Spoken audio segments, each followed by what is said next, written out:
네, 오늘 함께 살필 말씀은 에스더 2장 17절 그리고 4장 14절 말씀입니다. 제가 봉독하겠습니다. 에스더 2장 17절부터입니다. 왕이 모든 여자보다 에스더를 더 사랑하므로 그가 모든 처녀보다 왕 앞에 더 은총을 얻은지라. 왕이 그의 머리에 관을 씌우고 와스디를 대신하여 왕으로 삼았더라. 그리고 4장 14절입니다. 이때 네가 만일 잠잠하여 말이 없으면 유다인은 다른 데로 말미암아 노임과 구원을 얻으려니와 너와 내 아버지 집은 멸망하리라. 네가 왕후의 자리를 얻은 것이 이때를 위함이 아닌지 누가 알겠느냐. 아멘. 네, 세상 북이 영화를 자랑하던 페르시아 제국 왕 아하수에로였습니다. 6개월 동안 잔치를 열었고 또 일주일 동안 또 잔치를 열면서 자랑했습니다. 그리고 그 자랑의 정점에는 고급스러운 인형이자 값비싼 장식품 와스디 왕후가 있었습니다. 이 와스디 왕후를 데려다가 자기 자신을 좀 뽐내 보려고 했는데요. 그런데 오히려 창피만 당했습니다. 와스디 왕후가 잔치 자리에 나오길 거부한 것이죠. 자신의 능력을 자랑하려고 했는데 오히려 자신의 무능력만 드러내고만 꼴이 되었습니다. 무시당했고 그리고 왕은 수치스러웠습니다. 이 아하수에로 왕의 얄팍한 자존감은 이 상황을 그냥 두고 넘어갈 수 없습니다. 어떻게든 이 초라한 상황을 만회해야 합니다. 그래서 어떻게 합니까? 와스디 왕후를 쫓아낼 뿐만 아니라요, 나라 전체에다가 법령 조서를 내립니다. 아내는 남편에게 순종하라, 이런 내용이죠. 백성들은 어리둥절합니다. 갑자기 왜 이런 조서가 내려왔는지 궁금합니다. 그래서 알고 보니 이 왕이 왕후에게 무시당했다는 것이죠. 이제는 모든 백성이 왕의 무능력을 알게 된 셈입니다. 어리석은 왕입니다. 그리고 시간이 흘렀습니다. 에스더 2장 1절입니다. 이러한 일이 있은 지 얼마 후에 아하수에로 왕은 분노가 가라앉자 와스디 왕후가 생각나고 왕후가 저지른 일과 그리고 그것 때문에 자기가 조서까지 내린 일이 마음에 걸렸다. 그때는 이성을 잃어버린 것이었죠. 그러나 시간이 지나니까 분노가 가라앉습니다. 내가 너무 과했구나 싶습니다. 하지만 와스디 왕후는 벌써 쫓겨났고 조서는 이미 온 백성에게 내려졌습니다. 물론 이 와스디 왕후를 다시 데려올 수 있습니다. 또 새로운 조서로 이 앞선 조서를 무효화시킬 수도 있습니다. 하지만 왕은 그럴 생각이 없습니다. 왕에게 이 백성들의 삶은 관심 대상이 아닙니다. 아하수에로 왕의 관점에서 보자면요, 이 왕이 백성을 위한다는 것은 정치가 아닙니다. 정치는요, 왕 자신을 위해 백성을 이용하는 것일 뿐입니다. 왕의 기분을 위해 조서가 내려졌고요, 그것으로 끝입니다. 굳이 되돌리려고 하지 않습니다. 귀찮거든요. 사실 이 왕의 자격, 왕의 특징을 논하자면요, 우리는 왕이신 예수 그리스도를 생각하지 않을 수 없습니다. 여러분, 예수 그리스도는 우리 왕이십니다. 예수 그리스도께서 우리를 구원하시고 세상을 구속하신다는 것은요, 우리와 세상을 죄의 지배로부터 건져내서 하나님의 통치 아래로 두신다는 의미입니다. 따라서 예수 그리스도는 우리와 세상의 통치자입니다. 왕이십니다. 그런데 이 예수 그리스도 이 왕은요, 우리를 위해 십자가에서 자기 목숨을 바칩니다. 자기 백성을 위해 희생하는 왕입니다. 이것이 참된 왕의 특징이라는 것이죠. 하지만 아하수에로 왕은 그렇지 않습니다.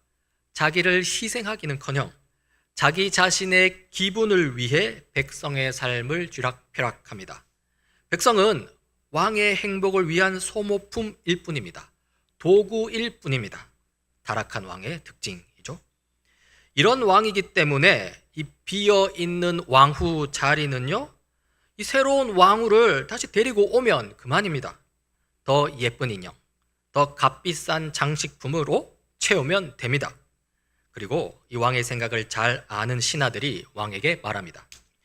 왕을 받드는 젊은이들이 이것을 알고 왕에게 말하였다. 임금님을 모실 아리따고 젊은 처녀들을 찾아보게 하시는 것이 좋겠습니다.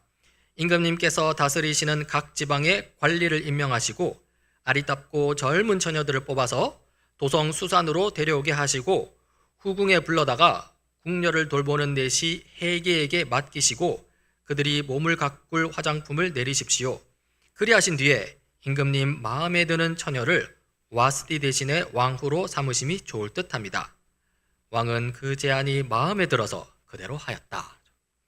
새로운 왕후를 뽑으라고 하죠. 그런데 이 새로운 왕후의 기준이 무엇입니까?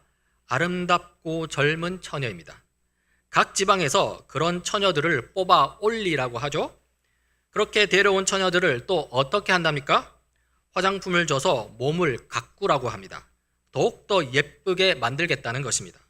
그런 다음에 왕의 눈에 보기 좋은 처녀를 왕비로 삼으라고 합니다.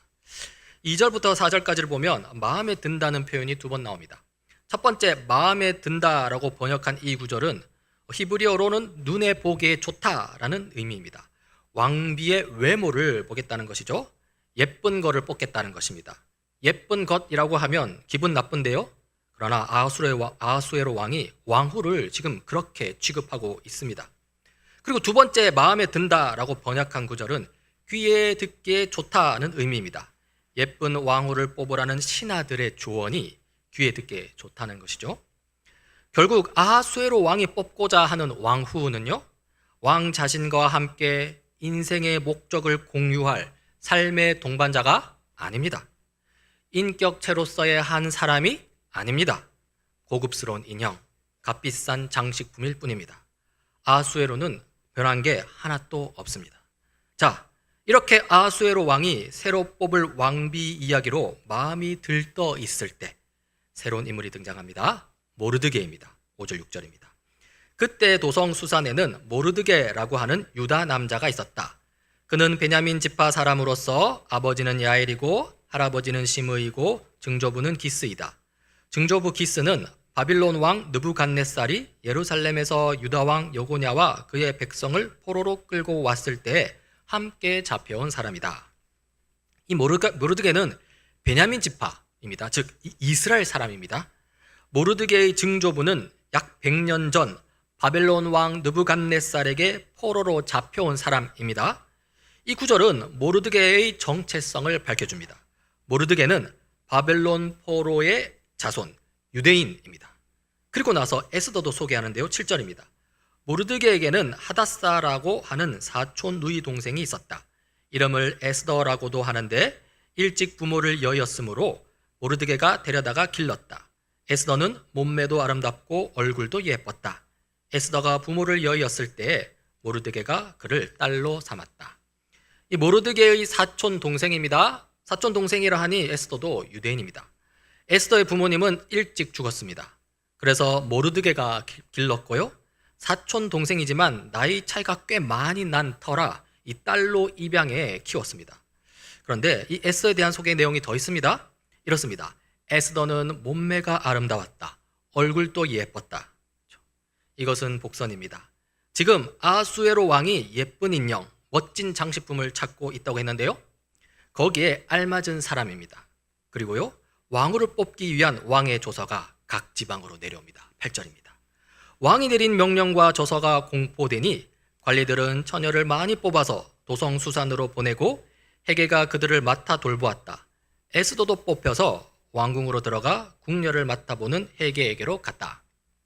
아니나 다를까 에스더도 뽑혔습니다. 에스더는 몸매도 아름다웠고 얼굴도 예뻤기 때문입니다. 그런데 단지 뽑힌 것에만 그치지 않습니다. 9절입니다. 이렇습니다. 헤게는 에스더를 좋게 보고 남다른 대우를 하며 곧바로 에스더에게 화장품과 특별한 음식을 주었다. 또 궁궐에서 시녀 7명을 골라 에스더의 시중을 들게 하고 에스더를 시녀들과 함께 후궁에서 가장 좋은 자리로 옮겨서 그곳에서 지내게 하였다. 이 헤게라는 인물은 각 지방으로 올라온 이 왕후 후보자들을 맡아 관리하는 사람입니다. 그런데 이 헤게가 에스더를 좋게 봤습니다. 에스더를 왜 좋게 보았는지 명확한 이유는 나오지 않습니다. 하지만 그 이유를 추측할 수 있도록 우리를 안내해 주는 구절이 있습니다. 15절입니다. 에스더는 궁녀를 돌보는 왕의 내시 헤게가 하라는 대로만 단장을 하였을 뿐이고 다른 꾸미개는 요구하지 않았다. 그런데도 에스더는 누가 보아도 아리따웠다. 그렇죠? 이 15절에서 추측할 수 있는 첫 번째 이유는요, 바로 에스더는 누가 봐도 아름다웠기 때문입니다. 에스더는 뽑혀 올려온 처녀들 중에 특별히 더 아름다웠습니다. 특히 헤게는 이쪽으로는 전문가라고 할 수 있습니다. 아마 이전 왕후 와스디도 이 헤게가 관리했을 가능성이 큽니다. 헤게는 아하수에로 왕의 취향을 잘 알고 있었을 것이고요, 에스더가 아름다웠을 뿐 아니라 아하수에로 왕의 취향에 딱 맞았다는 것을 보면서 대번에 알 수 있었습니다. 그래서 미리 점 찍어 놓은 것이죠. 그리고 이 15절에서 추측할 수 있는 두 번째 이유는요, 바로 에스더의 성격, 태도입니다. 에스더는 궁녀를 돌보는 관리 헤게가 하라는 대로만 했습니다. 더 꾸미려고 하지 않았습니다. 헤게가 시키는 만큼만 했습니다. 이것은 에스더가 의도했든지 안 했든지 모르겠지만 결과적으로 지혜로운 전략이었습니다. 왕의 취향을 잘 아는 헤게입니다. 헤게가 시키는 대로 해서 손해볼 일은 없습니다. 오히려 이익입니다. 더군다나 이 에스더의 순종하는 태도가 헤게의 입장에서는 기특하게 느껴졌을 것입니다. 이러니 에스더를 좋게 본 것이죠. 남다른 대우를 해주었고요, 후궁에서 가장 좋은 자리에서 지내도록 해주었습니다. 그리고 마지막으로 세 번째인데요, 이 세 번째, 이것은 헤게가 에스더를 좋게 본 이유라고 할 수는 없고요, 헤게가 에스더를 나쁘게 보지 않은 이유라고 하면 좋겠습니다. 즉, 에스더가 어떻게 했냐면 자신에게 불리한 내용은 철저하게 숨겼다는 것입니다. 에스더가 무엇을 숨겼는지 10절에 나옵니다. 이렇습니다. 에스더는 자기의 민족과 혈통을 밝히지 않았다. 모르드게가 에스더에게 그런 것은 밝히지 말라고 단단히 일러두었기 때문이다. 그렇죠? 에스더는 유대인이라는 이 정체성을 숨겼습니다. 여기서도 에스더의 순종적인 성품이 그대로 나타나는데요, 모르드게가 시킨 대로 했다는 것입니다. 그렇다면 모르드게는 왜 유대인의 정체성을 숨기라고 했을까요? 그 이유를 알기 위해서는 이 페르시아 제국의 민족 구성을 좀 봐야 합니다. 이 페르시아는 다민족으로 이루어진 큰 제국입니다. 그렇죠? 여러 민족 중에 최고의 민족은 페르시아인입니다. 이들은 제국의 지배 민족이자 왕족에 속한 민족입니다. 포로가 아니라 이 정복자라는 것이죠. 이들은 1등 민족입니다. 그리고 다음으로 2등 민족들인데요, 이들은 바벨론 제국에게는 정복당하지 않았으나 그러나 그 다음에 온 페르시아 제국에게 정복당한 민족입니다. 이 민족들은 포로로 끌려오진 않았습니다. 그렇죠? 우리가 알다시피 바벨론 제국과는 달리 이 페르시아 제국은 관용 정책을 사용했습니다. 페르시아는 정복 민족의 자치를 인정했고요, 종교의 자유를 허용하는 그런 정책을 펼쳤습니다. 이집트 민족이나 리디아 민족, 이 파르티아 민족 등이 여기에 해당됩니다. 그리고 마지막으로 이 3등 민족에 해당하는 나라들인데요, 이들은 바벨론 제국에 의해 정복당해서 포로로 끌려온 민족들입니다. 그래서 페르시아 제국 때에도 여전히 고향을 떠나 살던 민족이죠. 유대 민족이 대표적입니다. 그러니까 이 제국 내에서 위치로 보자면요, 유대 민족은 아주 열등한 3등 민족입니다. 게다가 이 유대 민족은 배타적인 유일신 사상이 강한 민족입니다. 관용 정책을 사용하는 페르시아 제국과는 사실상 잘 안 맞습니다. 페르시아 제국의 입장에서 보자면 유별난 민족, 상당히 거슬리는 민족입니다. 이러니 모르드게 입장에서는 유대 민족의 정체성을 숨기는 게 낫다고 판단한 것이죠. 유대인의 정체성을 드러냈다가는 페르시아 사회에서 제대로 대접받기 어려웠고요, 특히 왕후가 되려는 자리에서는 더욱더 그러합니다. 이렇게 에스더는요, 자기에게 불리한 것은 철저히 숨겼고요, 자기에게 유리하다 싶은 것은 적극적으로 나타낸 것은 아니었지만 숨기지 않았습니다. 오히려 흘러가는 상황에 맞춰서 자신의 장점을 그대로 잘 활용했습니다. 그리고 그 결과 어떻게 되었는지 16절, 17절입니다. 에스더가 아하수에로 왕의 침전으로 불려 들어간 것은 아하수에로가 다스린 지 7년째 되는 해 10째 달 곧 데벳월이었다. 왕은 에스더를 다른 궁녀들보다도 더 사랑하였다. 에스더는 모든 처녀들을 제치고 왕의 귀여움과 사랑을 독차지하였다. 드디어 왕은 에스더의 머리에 관을 씌우고 와스디를 대신하여 왕으로 삼았다. 아하수에로 왕은 에스더를 다른 궁녀들보다 더 사랑하였고요. 에스더는 아하수에로 왕의 귀여움과 사랑을 독차지했습니다. 그리하여 에스더가 왕후가 된 것이죠. 왕은 에스더의 머리에 관을 씌웠고요. 그리고 잔치도 엽니다. 18절입니다. 드디어 왕은 에스더의 머리에 관을 씌우고 와스디를 대신하여 왕으로 삼았다. 왕은 에스더를 위하여 큰 잔치를 베풀고 대신들과 신하들을 다 초대하였으며 전국 각 지방에 세금을 면제하여 주고 왕의 이름으로 여러 가지 상을 푸짐하게 내렸다. 에스더를 위해 큰 잔치를 베풀었다고 했는데요. 그러나 이것은 아하수에로 왕을 위한 잔치이기도 했습니다. 여러분, 앞서서 에스더 1장에서 어떤 일이 있었습니까? 어떤 일이 있었는지 1장 11절 11절을 다시 한번 읽어보겠습니다. 와스디 왕후가 왕후의 관을 쓰고 왕 앞으로 나오게 하라고 명령하였다. 왕후가 미인이므로 왕은 왕후의 아름다움을 백성과 대신들 앞에서 자랑하고 싶었던 것이다. 그러나 와스디 왕후는 내시들에게 왕의 명령을 전하여 듣고도 왕 앞에 나오기를 거절하였다. 이 소식을 들은 왕은 화가 몹시 났다. 마음속에서 분노가 불같이 치밀어 올랐다. 라는 일이 있었죠. 여러분, 여기 아주 선명한 대비가 보이십니까?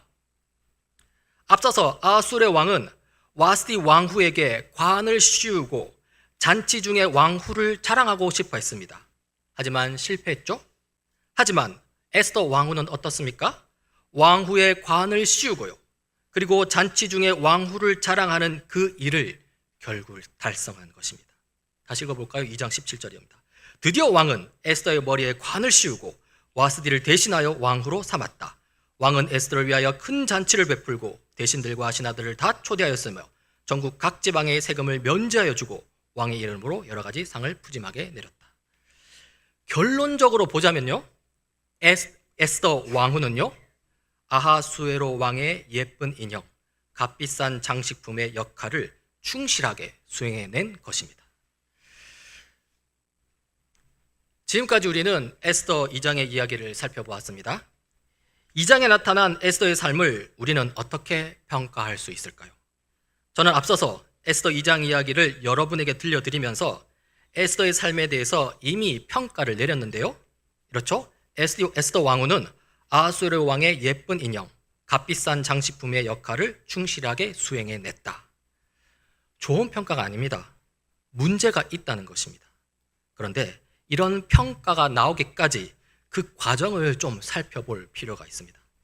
먼저 이 에스더 자체를 좀 보자고요. 여기서 우리는 에스더에 대해서 문제가 있다고 볼 수 없습니다. 에스더는 아름다운 외모를 가지고 있습니다. 하지만 이 아름다운 외모를 가지고 있다는 것이 문제일 수는 없습니다. 그렇죠? 또 아하수에로 왕의 취향에 맞아떨어지는 외모였던 것 같습니다. 하지만 이것도 문제일 수 없습니다. 에스더의 외모는 에스더가 어떻게 할 수 있는 게 아닙니다. 에스더의 외모는 하나님께서 주신 것이고요. 따라서 사람이 보기에 아름답든지 그렇지 못하던 간에 그 외모는 그 자체로 선한 것입니다.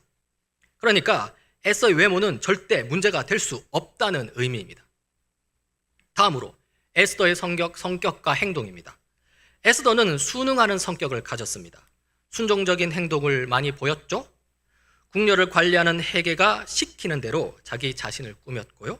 또 자기를 길러준 모르드게가 시키는 대로 유대인의 정체성을 밝히지 않았습니다. 이런 성격과 행동은요, 딱히 문제다라고 할 수 없습니다. 나쁘다고도 할 수 없습니다. 어떤 사람은 적극적이고 주도적인 성격을 가졌고요. 또 어떤 사람은 조용하고 온순한 성격을 가졌습니다. 이런 성격 다 하나님께서 주신 것입니다. 천성이라고 하죠. 에스더는 적극적이지는 않지만 온순했던 것 같고요. 주도적이지는 않지만 상황에 맞게 행동할 줄 아는 사람이었습니다. 이런 성격과 행동 양태는요, 하나님이 주신 천성과 연결짓게 되면 오히려 선한 것으로 봐야 합니다. 그러니까 에스더의 성격은 절대 문제가 될 수 없다는 의미입니다. 이렇게 에스더는 자신에게 주어진 외모, 자신에게 주어진 성격에 맞게 살았습니다.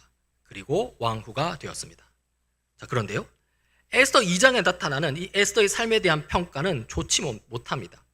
그냥 자기 자신의 모습대로 산 것뿐인데 그 삶에 대한 평가는 이랬죠.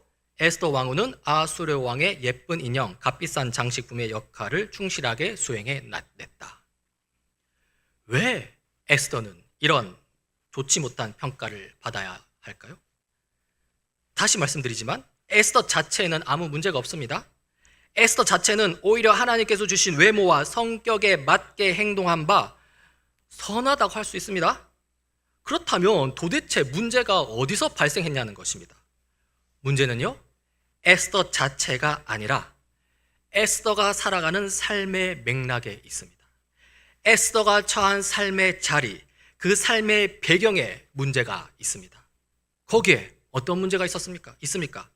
바로 하나님의 통치를 거부하는 페르시아 제국이라는 삶의 맥락이죠. 세상적인 자랑거리를 추구하는 페르시아 왕궁이라는 삶의 자리죠. 에스더는요, 자기에게 주어진 외모, 성격, 재능, 은사를 잘 사용했습니다. 이것 자체만 두고 보면 별 문제 없습니다. 하지만 그런 재능과 은사를 사용하여 들어간 그 삶의 맥락, 삶의 자리가 문제였던 것입니다. 그래서 이런 평가가 나온 것이죠. 에스더 왕후는 아수에로 왕의 예쁜 인형, 값비싼 장식품의 역할을 충실하게 수행해냈다. 여러분, 이 에스더 이야기는 오늘날 우리에게도 그대로 적용될 수 있습니다. 하나님께서 우리에게 주신 것들이 있습니다. 우리의 외모, 우리의 성격, 우리의 재능과 은사 등등이 있죠. 우리는 하나님께서 주신 은사와 재능을 정상적으로 잘 사용해서 나 스스로가 만족하는 수준에 이룰 수 있습니다. 또 세상 사람들로부터 인정받는 수준에 달할 수 있습니다. 어떤 삶의 자리에 들어갈 수 있습니다. 이거 별로 문제될 거 없습니다. 오히려 칭찬만 할 만합니다. 하지만 문제는요, 그렇게 해서 오른 그 자리가 정말로 하나님의 영광을 추구하는 자리냐라는 것입니다. 그 자리에서 다른 모든 사람들이 하듯이 그렇게 흘러가는 대로 살면 세상의 영광을 추구하는 쪽으로 기울어지지 않겠느냐라는 것입니다. 한번 판단해 보십시오.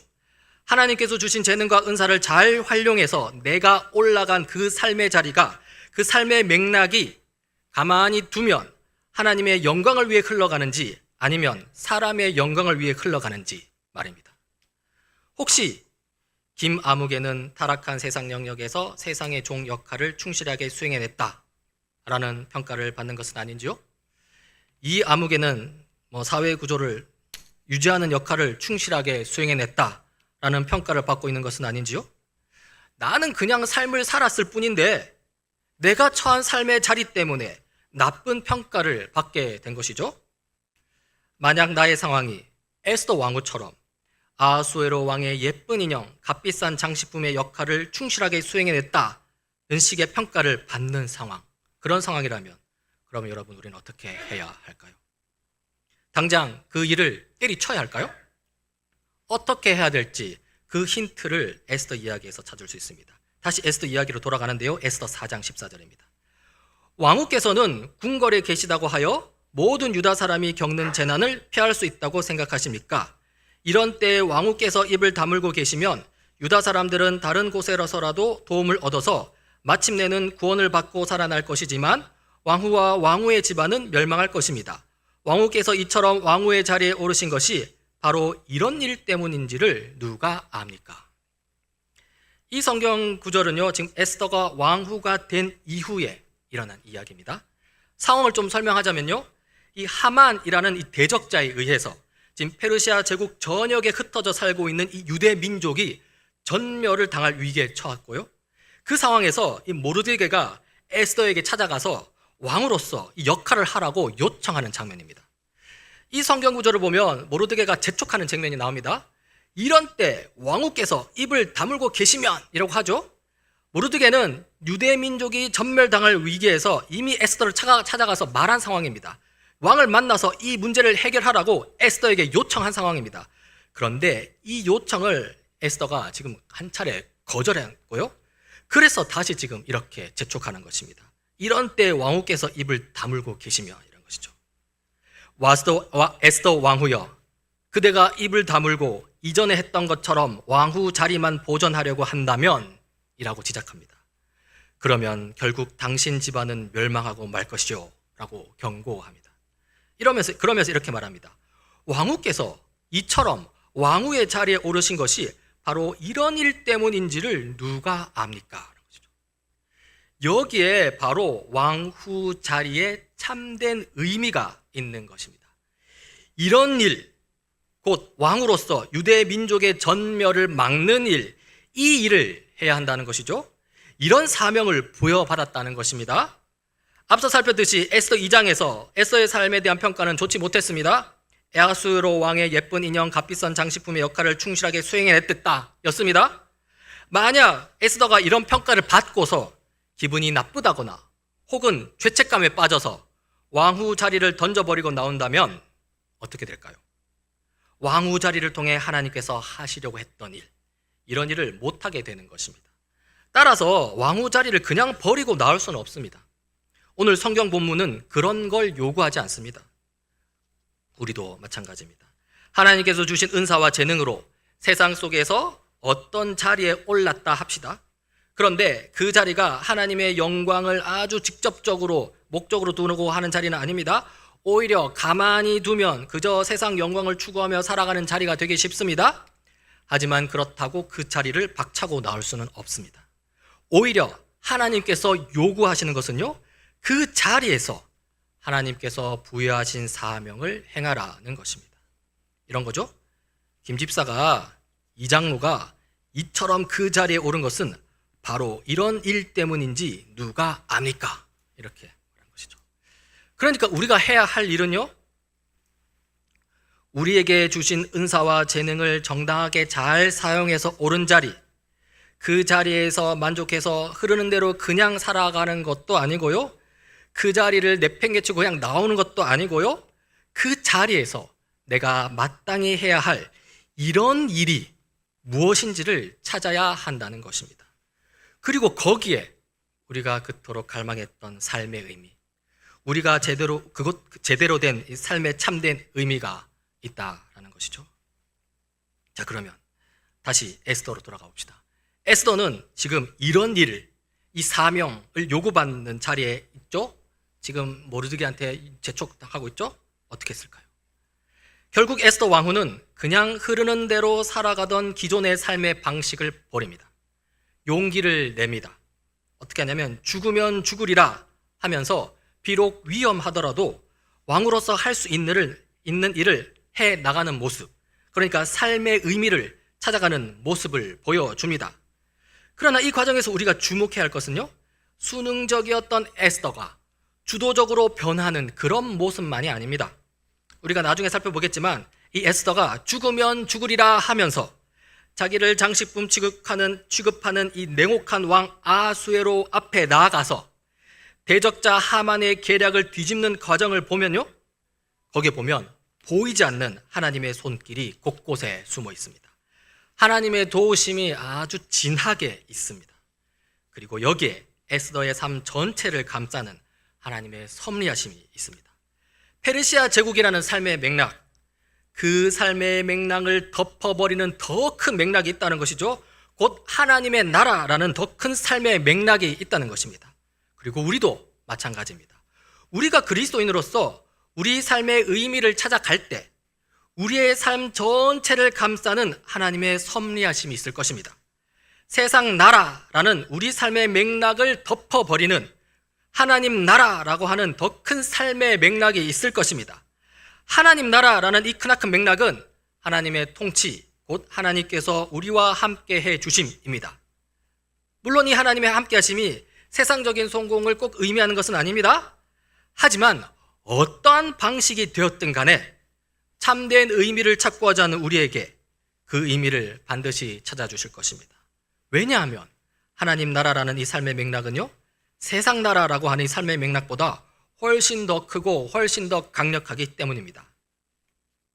교우 여러분, 각자의 삶을 한번 점검해 보시길 바랍니다. 내가 처한 삶의 맥락, 내가 처한 삶의 자리를 평가해 보시길 바랍니다. 그리고 거기서 하나님 나라라는 진정한 삶의 맥락, 곧 삶의 의미를 찾아보시길 바랍니다.